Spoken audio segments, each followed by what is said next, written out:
Aloha, and welcome to this Earth Saved event of the Vegan Society of Hawaii. We're thrilled to present an old friend of the Vegan Society of Hawaii, James Morris Hicks. In addition to being the author of 3 published books and over 1,200 articles on his website, all on the themes of sustainability and climate change, he has also had successful careers as an engineer, process improvement consultant, and career as a business executive as well. He holds a BS in industrial engineering from Auburn University and an MBA from the University of Hawaii right here in Honolulu, which he earned while serving as an officer in the United States Coast Guard. He continues to research and to educate people in a never-ending mission to help us learn what we can do to promote health, hope, and harmony on planet Earth, and how we can reinvent the way we live and coexist indefinitely in a virtual paradise with nature. The title of his talk today is Food, Climate, Leadership, and the Future of Humanity. Please join me in welcoming James Morris Hicks. Yay. Thank you, Lorraine. Aloha, Jim. Thank you. It's really great to be here. So the title slide is up there, Food, Climate, Leadership. There's a reason why leadership is all bold, uppercase. It's because with every passing day, our future really depends on the kind of leadership we're going to have in the future. So my presentation today, as all of them do, all starts with food, and I end it with food. And you can visit my website at hpjmh.com, where you can see down here under free via Zoom, Food, Climate, Leadership. All of the slides from this presentation are on the homepage of that website. So my story began in 2002 when I got curious about the optimal diet for humans. And these were the first people that I found on the internet. The first one was Harvey and Marilyn Diamond. I'd read their book, Fit for Life, back in the 80s, and kind of learned a little bit about eating a little bit better. But then in 2002 and 2003, I found these great heroes of the cause, John McDougall, Dean Ornish, Neil Barnard, Colin Campbell, and my friend Joel Furman. And I've gotten to know all these men very well and consider them friends and partners and colleagues in the same mission. So in May of 2003, this is what I call my blinding flash of the obvious. I read 2 books over the same weekend, one by John Robbins and one by Howard Lyman. And that's when I had what I call my blinding flash of the obvious, when I learned about the environmental impact about what we were eating instead of just the health impact. And I said to myself, oh my God, we're eating the wrong food. So with that, I moved on, and over the years, I learned about easily preventing and reversing chronic disease. I call this my credibility slide, because when you talk about Cornell, the Cleveland Clinic, and the White House, it doesn't get much better than that. And so I've gotten to know all these gentlemen that wrote these books, and I consider them friends and colleagues. And I know my latest friend, Eric Adams, mayor of New York, has dealt directly. He flew out to see Caldwell Esselstyn recently and had his type 2 diabetes reversed in about a month. So very few books cover both human and ecological health. And I'm happy to say that I have authored 2 of them. The first one I wrote with my son it was published in 2011. The second one, I teamed up with a medical doctor in upstate New York, Carrie Graff, a family physician, to write the 4-leaf guide to vibrant health. I wrote about half of the 37 chapters, and she wrote about half of them. I focused on things like saving money, and she focused on saving lives. So it's a good, easy read with 37 chapters, about a 2-hour read in total. And then on the 50th anniversary of Earth Day in April of 2020, just 2 years ago, I published my third book, Outcry, and I co-authored with Stuart Scott, who was the founder and executive director now of FacingFuture.tv, actually. Jim Cameron wrote the caption on the blurb on the cover, and I'll read it for you. And this was completely out of the blue. He's a friend of mine that sent me this. This was embedded in an email that he had sent me about another topic, and he gave me permission to use it on the cover. He said, "The world is completely delusional and going to hell in a handbasket as fast as humanly possible. The only relevant question is, how do we make the crash as soft a landing as possible for some kind of continuation of human civilization?" And that was 3 years ago that he wrote that comment to me. And I can tell you, it's gotten a lot worse since then. So I'll introduce you to my co-author of Outcry, that's Stuart Scott on the left. And his claim to fame and his legacy, as he calls it now, is the fact that he went to Sweden and sought out the parents of Greta Thunberg. And then he went to see her at her school strike, and he invited them to join him at COP24 in Poland a few months later. So he is the person that brought Greta Thunberg to the world stage. So as for ecological health, here's kind of my summary slide here. On a per calorie basis, animal-based foods require over 10 times as much land, water, and energy as do plant-based foods. So if we cannot take the animal out of the equation when it comes to feeding ourselves, we will never learn to live in harmony with nature, thereby placing the future of our civilization and our species in serious jeopardy. So why don't more people get it? It seems so simple to me. And the reason is what I have labeled the protein myth, also known as locked brain syndrome. And it's stated as such: because of the mistaken yet almost ubiquitous belief that humans actually need to eat animal protein to be healthy, a host of incredibly powerful plant-based solutions to the world's most serious health, hunger, and sustainability crises never even make it to the table for consideration. And that's exactly what's happening right now with the UN and the IPCC and the leaders of the world. They never even talk about the animal-based foods being the leading driver of climate change, and that has simply got to change. So most know that climate change is a huge problem, but no one in authority is sounding the alarm about its number one cause, which I describe as our love affair with animal-based foods. Little history on this. In 2006, the UN published this report, Livestock's Long Shadow, and they concluded that 18% of climate change was due to livestock. And that was a lot more than all of transportation combined. But they didn't tell us to stop eating animal-based food. And you wonder why.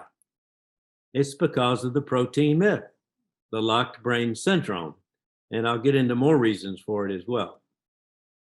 3 years later, in 2009, two World Bank researchers, I was getting to know Robert Goodland at the time, shortly before he passed away in 2013. And I do know his co-author, Jeff Anhang, and they published this report in World Watch in 2009 and concluded that the UN numbers were far too low and that the real number was at least 51% of climate change is caused by animal agriculture. Now, obviously, that's more than all other causes combined, yet our leaders, the UN, the IPCC, hardly ever mentions it. And we're going to keep talking about that topic. Another friend of mine, Dr. Sailesh Rao, I think has spoken recently on this format, a 2019 position paper concluding that animal agriculture drives at least 87% of climate change. Now, the difference between his and the Goodland-Anhang report is basically based on how you treat the deforestation associated with animal agriculture. But no matter which one you choose, Without a question, animal agriculture is the leading cause of climate change, and it's the only one that can be changed fairly quickly by individuals. You don't need companies or countries or any kind of big budget. You just need to start eating different food and the markets will respond. So what is it? 14.5%, 18%, 51%, or 87%? So there's a great video by my friend Gerard Bishop, who is the former executive director, I think founder of the World Preservation Foundation. He's in Australia. And if you Google animal climate controversy, or if you go to YouTube and just search for animal climate controversy, this video will come up. It's 9 minutes, and he carefully explains Dr. Sailesh Rao's conclusions on this hotly debated topic. It primarily boils down to rampant deforestation to make room to graze or grow food for livestock. So since 2000 BC, when we 2000 BC, when we first started farming, we have deforested just about half of all of the forests that were originally on planet Earth. And we're still continuing to wipe out more forests every week. The UN, the IPCC is really not moving fast enough, and they're trying to figure out a way to grow more animals on even less land, and they're not going to figure that out. And so we have to stop eating animals. And I've got a plan for that, or an idea for that, not quite a plan yet, but I'll talk about that later. Also, the biodiversity. As animal agriculture goes up and we keep tearing down all these forests, biodiversity goes down. Look at this stat. Over 50% of all vertebrate species have been lost since 1970. That's according to the World Wildlife Fund of the UN. Dr. Corey Bradshaw in Australia came up with this chart, which I think is absolutely stunning. If you look at 10,000 before current era, BCE, 12,000 years ago, 100% of the vertebrate population of the world was wild animals. It was just a few humans walking around back then. And now look at 2015. Humans alone comprise more biomass than all of the animals in the world comprised at 10,000 BC. And we got, look at the cattle, like 5 times as much as the wild animals were. And now the wild animals are reduced to just a sliver here. I mean, this is what we've done to raise food, to raise animals for our food. There's also an overpopulation issue, but that one's a little more difficult to solve. And then there's species extinction. I've mentioned earlier, according to this UN paper in 2010, 150 to 200 species of plant, insect, bird, and mammal become extinct every 24 hours. It's actually gotten a lot worse since that 2010 paper. So all in all, let's face it, our house is on fire. Sea ice is melting, coral is dying, species are going extinct. The bigger the circle, the bigger the fire on this 100-year graph. You can see all the big circles toward the right end of the graph since 2010. In September of 2020, 6 of the largest 20 fires in California history were all burning at the same time. And there's one more huge problem associated with eating animals. 5 pandemics of animal origin since 2002. To date, COVID-19 has killed about 8 million people, but not nearly as many as heart disease and cancer during that same period. During that same period of time, we lost about 60 million people to heart disease and cancer, which, as most of this audience knows, can be prevented by eating whole plant-based foods. It's just criminal that this information has not been delivered to everyone in the world by the authorities. And we're still not addressing the problem, the number one driver of all these problems. Our production just keeps going up with every passing year. Not only do we have more people, we add 6 million people every month to our population of the earth, but more of the people are eating animal-based foods for the first time. You may have heard this stat, but there have never been more vegans in the world than there are now. But guess what? There's also never been more ex-vegans. And there are now much more ex-vegans than there are vegans. And that is a deadly trend there. And we'll talk more about that later, maybe in the Q&A. So a huge part of our problem is overpopulation. It took us 300,000 years to get to 1 billion from the time we emerged as a species. And just 200 years, 200, to add another 7 billion people. And we're still cranking them up, 6 million a month. So that cannot continue. Third grade arithmetic will tell you that. So let's begin with Earth's carrying capacity. According to the Global Footprint Network.org, they said that if everyone lived a European lifestyle, average European lifestyle, this planet could only sustain 2 billion people indefinitely. Now, if everybody lived the American lifestyle, which is much more wasteful, only 1 billion people. We've got 8 billion now. So I was generous and said, you know, if everybody started eating whole plant-based foods, stopped eating animals, maybe we could support 4 billion. But even at 4 billion, we'd have to reduce our current population by 4 billion to get there. And we're going in the opposite direction.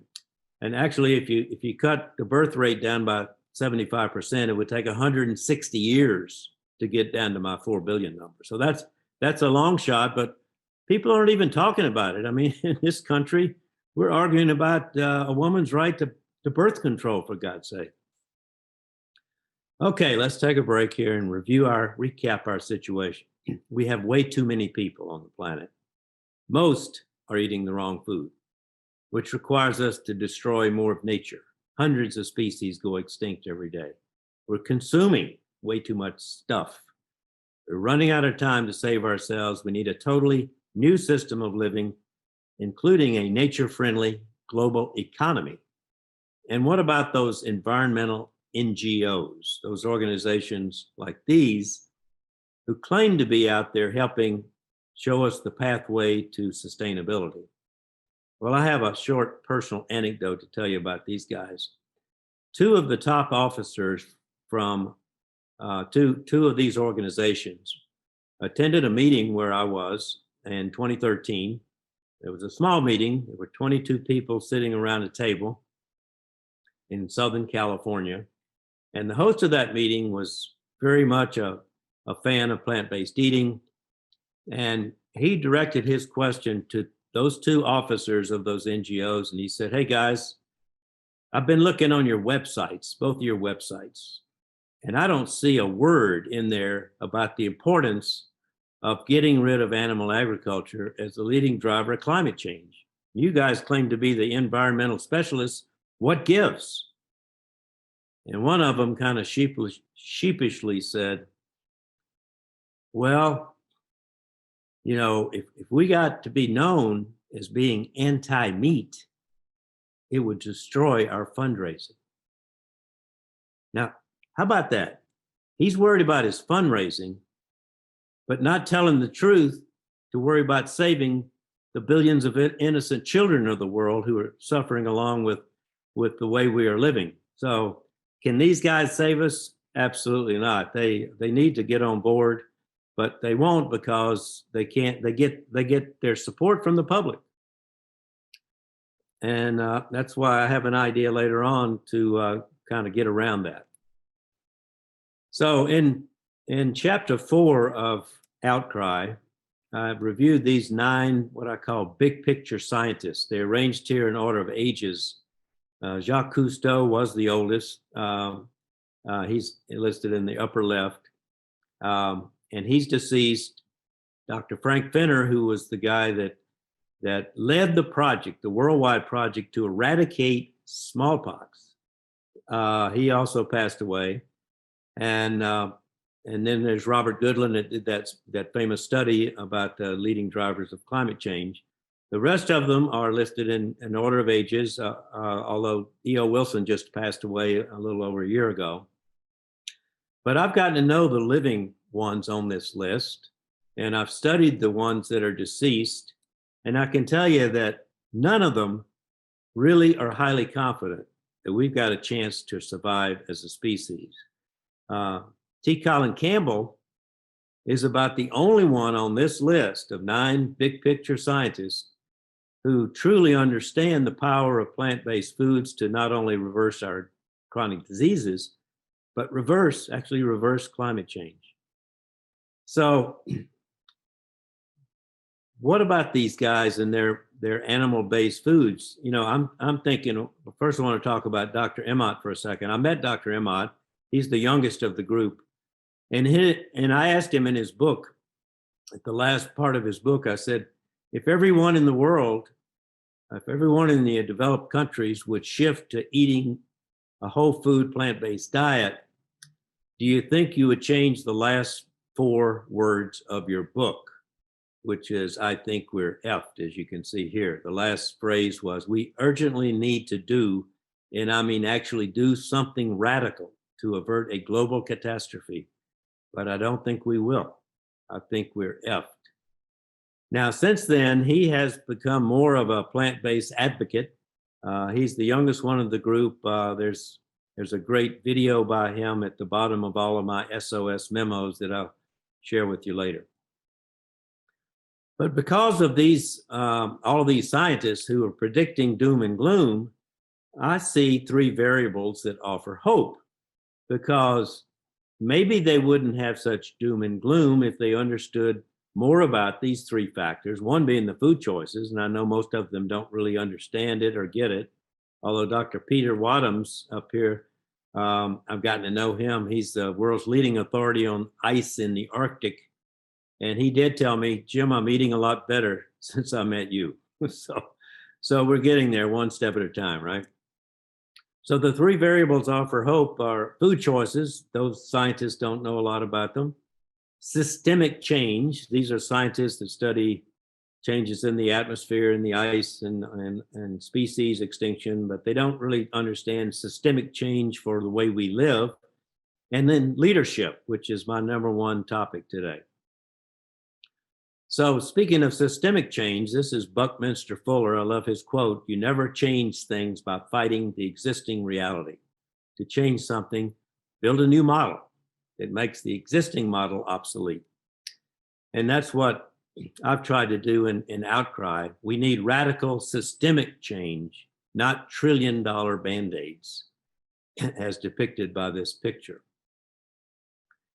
For example, the Q train in New York City. I'm fairly close to New York City right now. I've spent the better part of my business career in New York City, and I've ridden the Q train before and after the expansion, but they added 3 stops to the Q train, took them 45 years and $10 billion, and it'll probably be underwater by 2050.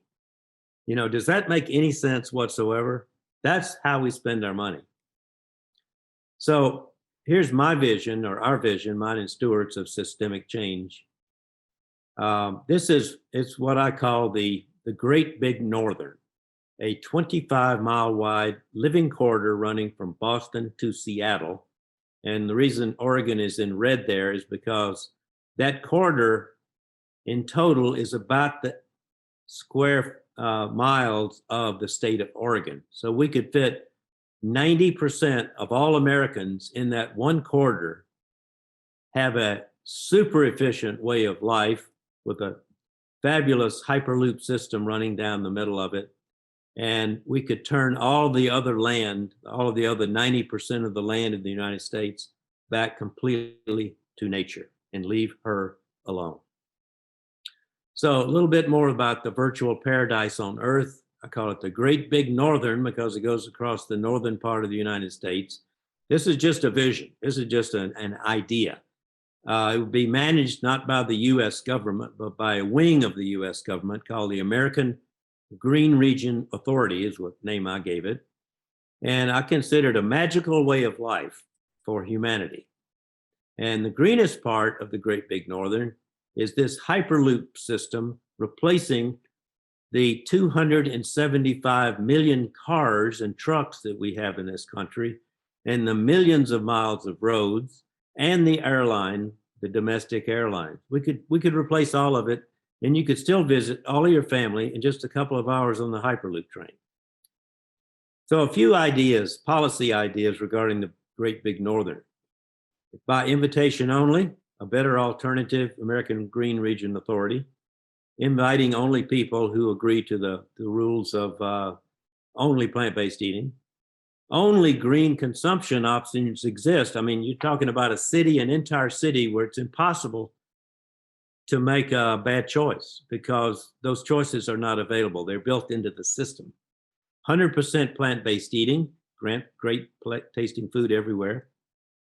Green economy, earthonomics replaces capitalism. There's a whole chapter about earthonomics that Stuart helped me with a great deal. Full employment, healthcare, housing for all, no homeless people begging on the corner. Flexible housing, no owned real estate. Can we really think that we as animals on this planet can own part of nature? We don't own anything. We're just visitors here, and we may be just short-term guests if we don't get our act together soon. Flexible housing. Vehicles all shared, bikes, cars, and trucks. Airports for international travel only, Boston, O'Hare, and Seattle. And population controls, only one child per couple. So the idea here is it's got to be nice. You know, I say if it's not nice, it won't suffice because people will not want to move there if they feel like they're suffering in some kind of work camp. You know, I'm thinking that we apply the best brains in the world to creating a magnificent paradise on earth. These are what I call flying cruise ships, which wouldn't burn much fuel, and you could still visit exotic places without getting in your car and driving thousands of miles. So as for that magical place where only green lifestyle choices exist, is it the solution? No, definitely not. Can it help start the conversation? Yes, it absolutely can. And that was the purpose of the book Outcry. So what are our chances for survival as a species? Going back to one of my big picture scientists, Dr. James Lovelock, he's now alive and well at 102. He's about to turn 103 in July. I've never met the man. He's never talked much about food choices, which I'm kind of surprised, but he's still living, and he really understands the big picture of our lack of sustainability situation. And he quotes in a 2010 BBC film, he says, "When you see the whole picture, it is really fearsomely bad. I fear that not many of us will survive, at best about 1 billion, possibly a lot less than that." And then he adds, "If the earth improves as a result of our presence, then we will flourish. If it doesn't, then we will die off." Now, I have to ask you some questions here. Is the earth improving because of our presence? That is my image of the American lifestyle. All the stuff we enjoy has got to go somewhere to die, and we just put it back in the poor Mother Nature's earth. Is Earth improving because of this? 1.8 billion pairs were imported into the USA in 2020, 6 per person. Man, woman, child, and infant. Is Earth improving because of this? Do you know there's 3 times as many locations of storage units as there are McDonald's in the United States? All this stuff that we don't need. How about this? 7 trillion a year cigarettes. 5 trillion are littered and end up in the landfills. So this chart I created to kind of look at that big picture, and it appears twice in the book Outcry. How green is green enough? No one knows how green we must live to survive. So I guess that we challenge ourselves to err on the side of living even greener than nature demands, because we are likely to get only one chance to get this right. To be clear, we're talking about the urgent need to totally reinvent every aspect of the way we live. So how urgent is our situation? How quickly must we take action? Jay Inslee, governor of Washington, says we are the first generation to feel the sting of climate change, and we're the last generation that can do something about it. And generations don't last but about 25 years, as you know. So for all the children of the world, we indeed must do something about it. For their sake, we must jolt ourselves into thinking differently about everything, a process that we describe in the final chapter of Outcry. Now I'm going to talk about the Code of Silence at COP26. COP26 took place in Scotland, a UN hosted event. That means there have been 25 events annually prior to this. And here we are 25 years later, and not a single mention of the leading driver of climate change at the IPCC convention to talk about climate change.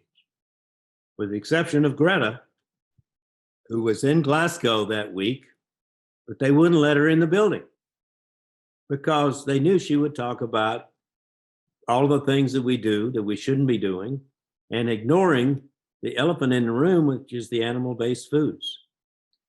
We'll talk about more of these guys in a minute. April 2022, just last month, the IPCC publishes this 3,000-page paper, 3,000 pages. And what you see on this screen is everything they had to say in 3,000 pages about the leading driver of climate change. Not even one suggestion that we should cut back on foods that comprise the leading driver of climate change. So they had one footnote.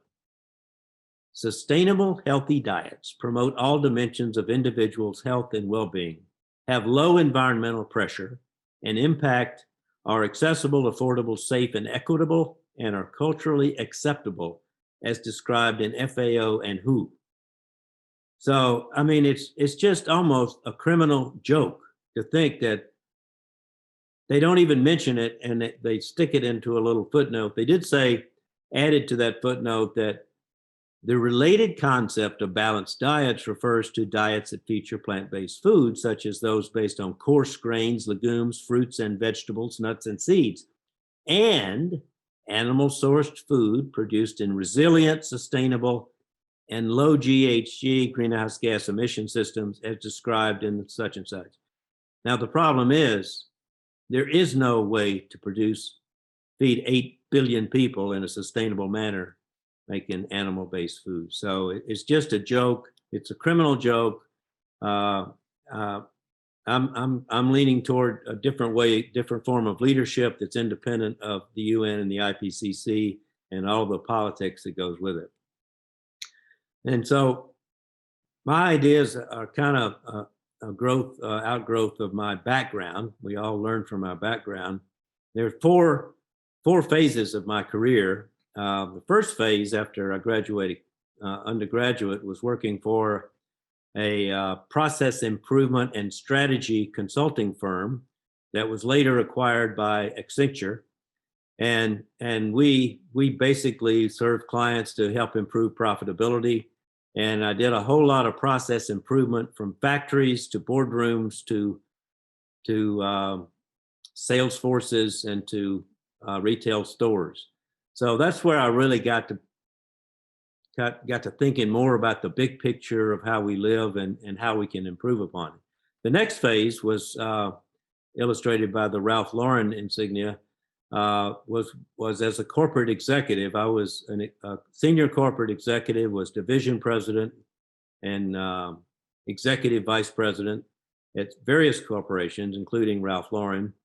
And all of these are about 10 or 15 years each. But in each one, I learned a lot about leadership and I learned about process improvement and systems improvement.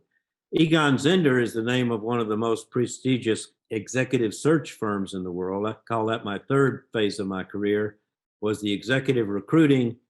And I kind of consider that my 15 years in the leadership business, where I launched my own firm called AnsleyGroup.com, which is still theoretically in business, although I haven't done very many searches lately. And then the final phase of my career is the one I'm in now, is basically an author, speaker, and an activist for sustainable living. And that was my first book right there, published in 2011. So, what is our best possible chance to save our biosphere and humanity? I say we just need two things. We need enough leadership and enough money. With a hefty dose of both, we can totally eliminate agriculture within 5 years. Okay, sound crazy? Well, Steve Jobs says people are crazy enough to think that they can change the world are the ones who do. So are we crazy enough? I think I am. I have been called crazy many times in my life. But this is getting back to leadership. And I've got it listed here 3 times. And these are just some interesting people that I would like to talk about. The two in the middle, James Cameron and his wife, Susie, are 100% as knowledgeable about the miracle of plant-based eating as I am, and Ruth is, and Lorraine is, and probably everybody on this call. He totally gets it. Jane Goodall totally gets it, I think. Greta gets it. I'm not sure about Angela Merkel, but you know, I'm kind of partial to women in government. I think we need a lot more women in government around the world. And she seemed to me to have a lot of class. And I'm sure if she spent the afternoon with Jim and Susie Cameron, she would come away understanding that we got to do something about this animal problem. Now, Barack Obama and Michelle and Oprah. Now, there's a video that I just recovered again yesterday that features Barack Obama in 2008. He was campaigning president for the first time for his first term. He looked like a kid in the video. It's 5 minutes. If you Google, if you go to YouTube and you search for Barack vegan, that 5-minute video will come up. And he is talking to a crowd in St. Petersburg, Florida. And a young woman was vegan on her t-shirt as a question. And she gave a long question asking about why don't we talk more about our food choices and what it's doing to our health and our environment and everything. And she just had this superb question. And let me tell you, Barack Obama had a superb answer. He knows his stuff. He gets it. And therefore, I'm sure Michelle gets it. She had her garden, you know, at the White House. And I know Oprah has been around a lot of these players. She's a neighbor of Jim Cameron. I know she gets it. But in government, they don't talk about it because you can't get elected president of the United States if you are vegan, or if you talk about being vegan, or if you talk about even suggest that we should cut way back or stop eating animals. You can't get elected. So how can we expect our elected officials to lead us when they can't lead us, or they can't get elected, or they would get thrown out? So I'm publishing an SOS memo on Tuesday that goes right to that topic. Sir David Attenborough is also on the chart here. He's 94. Jane Goodall's 88. I mean, poor David is walking the walk now. He's crying. He feels so sad about what's going on, but he's really not going to be able to help us. Now, what about Al Gore? You'd think he would be, but Al Gore, you know, he's one of those people that simply will not talk about the leading driver of climate change, because if he did, he wouldn't be popular anymore. Our way of eating in this country and in the Western world is very popular. 90% of the people are doing it, and they don't want to stop. And so Al Gore is one of those people that if we get some real leaders in charge, he knows it, and he will join that group once it becomes popular to join that group. But we need leaders that are willing to do what's right, even if it's not popular. And that's why I go to this chart. Mayor Eric Adams wrote that book, Healthy at Last, mayor of New York City. By the way, did you know that New York City is the most influential city in the world? It's also the most vegan city in the world. And Eric is the mayor of that city. And he's also setting up some lifestyle medicine activities in several of the hospitals in New York. He is serving plant-based foods himself to people. He talks about it all the time. I saw a video with him a few months ago before he took office, after he'd been elected. But the video was taking place before he was elected. And the interviewer said, Eric, he said, you know, you got this general election coming up pretty soon. He said, are you worried that the fact that you've got yourself listed as vegan, are you worried that's going to cost you some votes? And Eric said, no, I'm not worried about that, because I have always been known for truly leaning into what's right. And I'm thinking to myself, I have never heard an elected official speak with such candor and integrity. I jumped up in the air. I was watching it on YouTube. I jumped up in the air last November and I actually had some tears in my eyes when I heard him say that, because you just don't hear that very often. So we've got to get him involved. But, and I've actually applied for a job with his administration. I'm officially in their system. I've had an interview with his assistant. It's just a matter of time when I think I'll be able to meet the man. And I've applied for the job as Global Climate Envoy for the mayor of New York City. And I live nearby, so I can get in there. On the right-hand side is Stephen Chu, who is at Stanford. He was the former energy secretary for Barack Obama. And he also it was an article in Fortune magazine where he was quoted as saying that animal agriculture is our leading driver of climate change. And he's all for going with these cultured meats and things like that. But the point is, he gets it. He understands it. Now, Tim Cook graduated the same school I did, Auburn University. He's in the middle. He's the CEO of Apple. He took over from Steve Jobs. I doubt if he knows anything about animal-based foods and climate change and the healthy aspects of whole food plant-based diet. But I can tell you, he majored in industrial engineering like I did. He got an MBA like I did. He didn't get his at Hawaii, though. He got his at Fuqua School of Duke. But he has had a magnificent career, always kind of a backroom guy, you know, a systems guy, an engineering guy, production guy. But Steve Jobs picked him because Steve Jobs and Apple would have never been a huge, successful company without somebody in the back making sure that everything worked and the systems worked. So I think if I can get Eric Adams, Tim Cook, and Stephen Chu in the same room, along with Jim Cameron, maybe, I think we can have a nucleus there that could really change the world. And now my fantasy here is that once Tim Cook of Apple totally understands everything that I understand, that Eric Adams understands about the food and the climate and everything else, I think he's a man of integrity. And I think he's also a man that's known by almost everybody in the world. He's worth about $20 billion already. He doesn't need to work, but he's about 60 years old.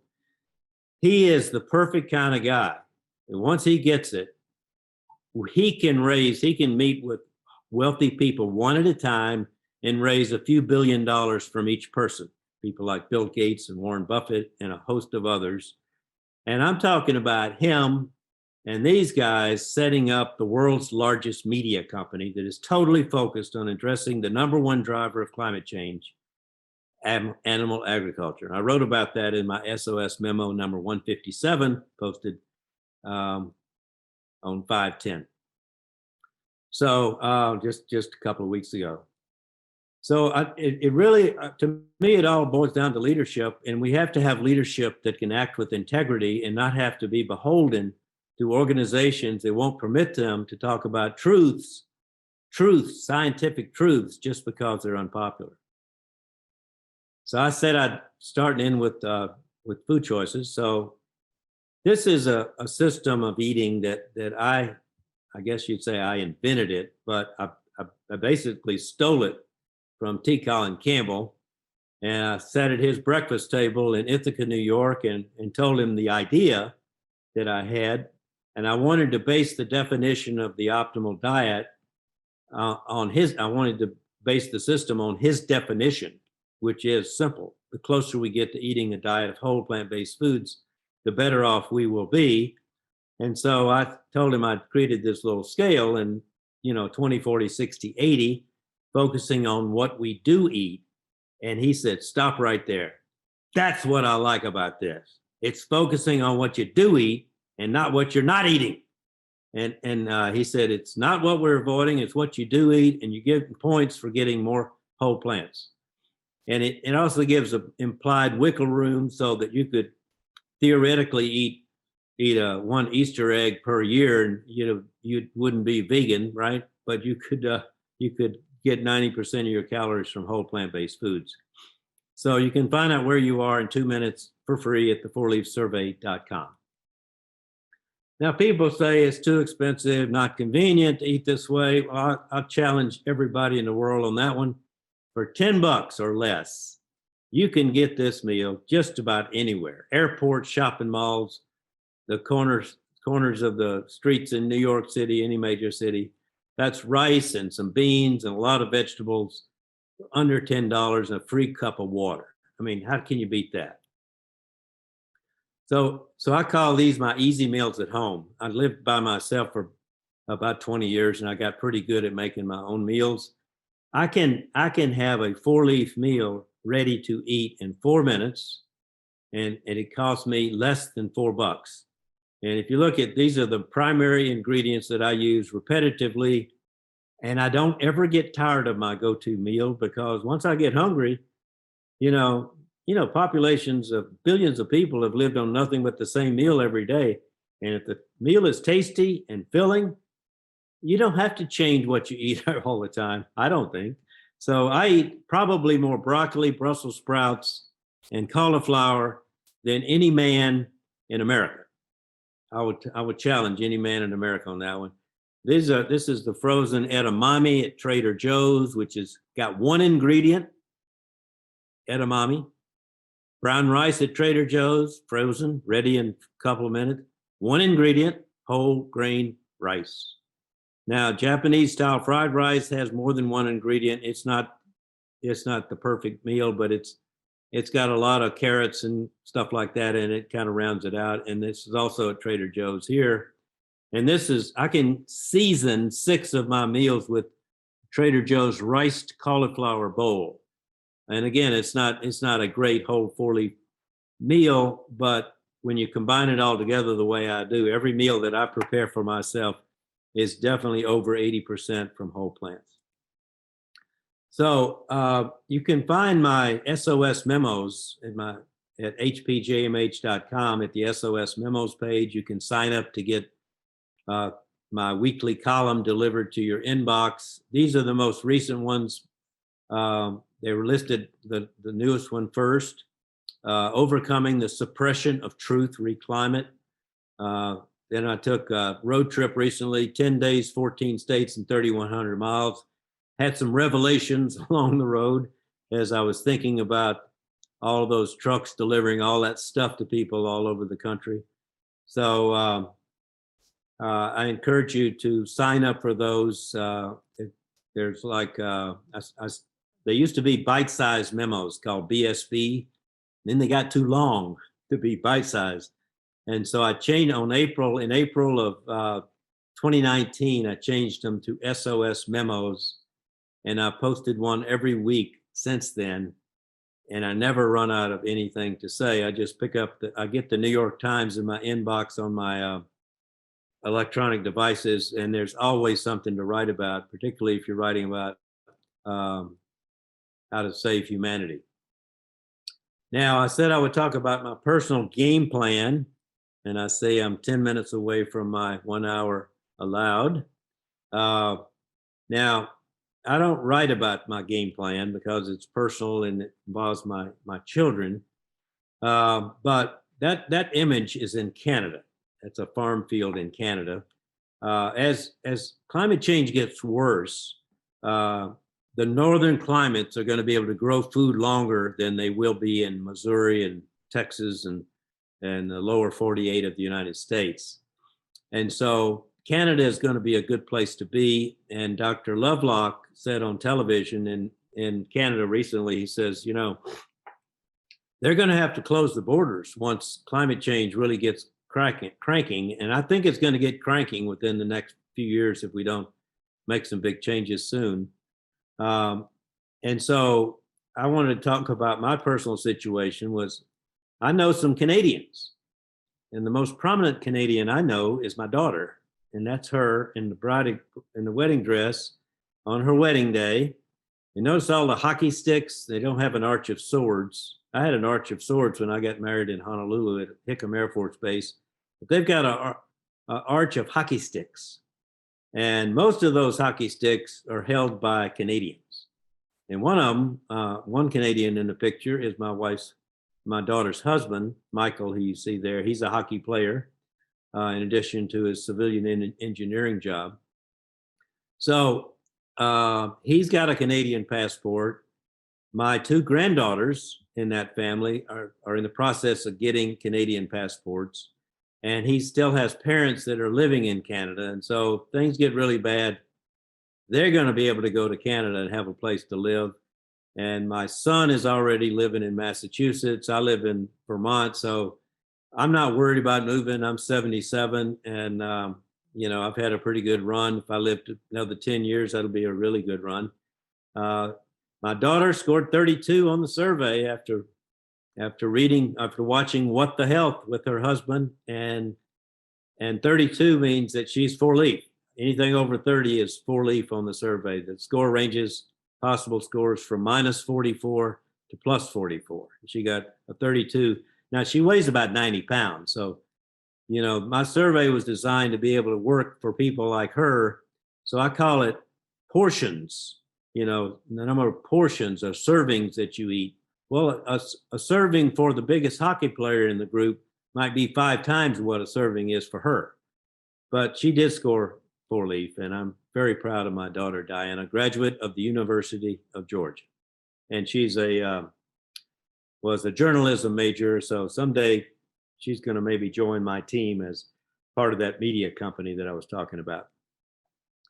So the CCC is my nickname for the great big northern corridor, but in Canada, I call it the Continental Corridor of Canada.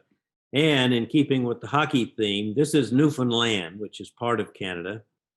And I'm thinking that hockey stick corridor is going to go from Newfoundland down here close to the United States and across here to British Columbia.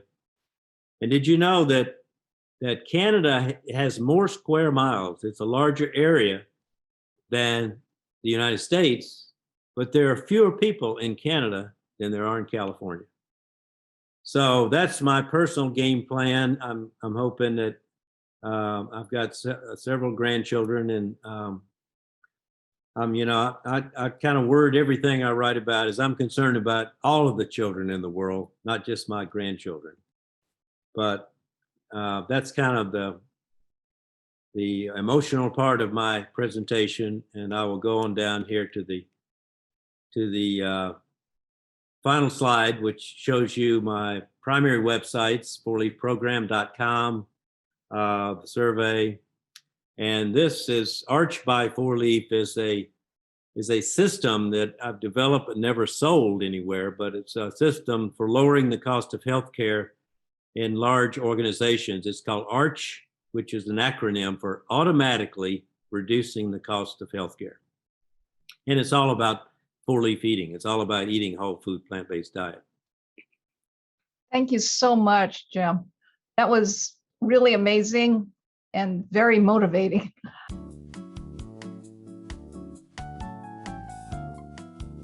On my four-leaf system, it would not be, because, you know, if you were watching on the slide where I had the four-leaf up there, most of everything I eat, the contents on the label says one ingredient, 100% whole grain oats, period. You know, and so that's what Dr. Campbell preaches. That's where I learned it. Whole food, plant-based. If you see 46 items in the content label, you know, run from it. You know, it's not a whole plant-based food. It may have nothing but plant-based ingredients, but it ain't the way nature made it. I can tell you that. I like to keep it simple. I recommend all of you get a copy of Four Leaf Guide. Dr. Carrie Graff did an outstanding job. Every chapter is like 3 or 4 pages, simple. It has a lot of examples, a lot of little tricks and things like that to make it interesting. But a lot of the comments and questions today were answered in that book. We wrote it in 2015, but it's very, very relevant.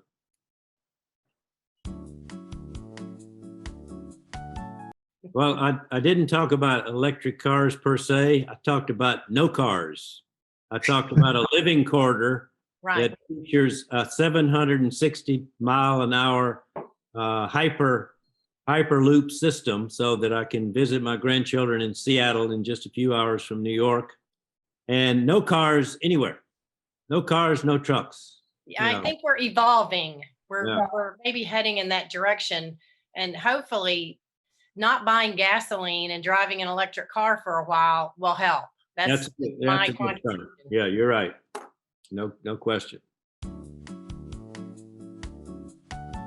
If you just Google how many vegans are there and how many ex-vegans, you'll come up with, I found some studies, and I think one of them said that like 83%, I think the number was 83, it might have been 73, but 83% of people who go vegan end up going back to being non-vegan. I suspect that's because those are people that were just stepping their toes in and weren't really committed ever in the first place. They just wanted to try it.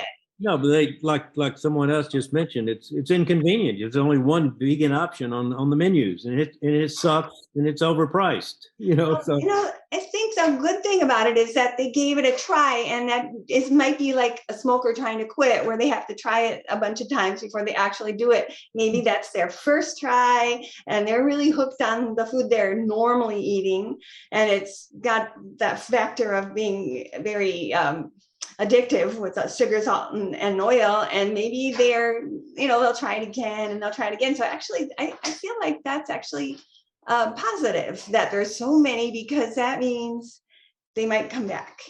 All I can say is it's been a super pleasure, Jim, to have you speak today, and a real honor. I really appreciate what you said, and there's a lot for us to think about and maybe hopefully implement. So thank you. All right. Well, thank you, Lorraine and Ruth, for inviting me, and I'm gonna sign off from Mystic, Connecticut, the seaport on the Long Island Sound here. I want to now just wish you a big mahalo, Jim. Thank you so much, and we expect to see you someday here in Hawaii again. Okay, we look forward to it.